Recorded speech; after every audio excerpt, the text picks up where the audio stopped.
Country, more problems for Toyota and for people who own their cars. The federal government is now looking into the 2010 Prius. It's received 124 complaints about problems with the anti-lock brakes that may have led to 4 crashes.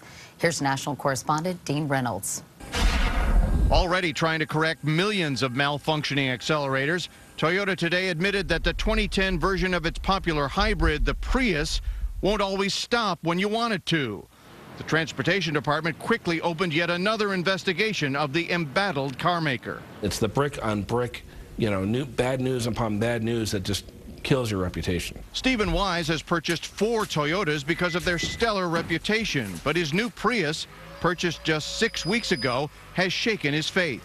You step on the brake and it feels like nothing happens. On 2 heart-racing occasions, his Prius ran stop signs, even though he was stepping on the brake. He and others say foul weather and bumpy roads can cause the problem. Since then, I've been avoiding potholes, manhole covers, any kind of bumps in the road that snow, absolutely. The Prius has what's known as a regenerative braking system that recaptures energy usually lost during braking and converts it into electrical current that replenishes the car's electrical engine. But a sudden stop or skid triggers a second, more conventional hydraulic brake.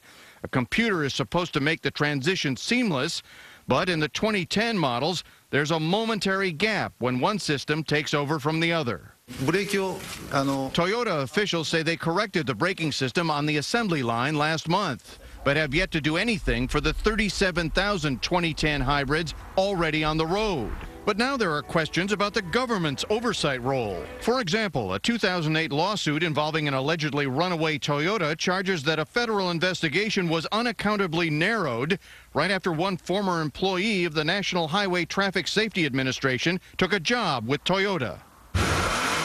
And this federal test more than 2 years ago turned up clear evidence of sticking gas pedals on Toyota's Lexus, but no action was taken. I think we have to look to government's failure throughout this entire period, and that's really where our primary jurisdiction is. Now, to be clear, problems with hybrids are not confined to Toyota. Ford today announced it's going to have to fix 17,000 of its own hybrids because, yes, they give drivers the feeling that their brakes are failing. Katie? Dean Reynolds, thank you very much. Meanwhile, Toyota today reported healthy profits for the final quarter of last year, $1.7 billion.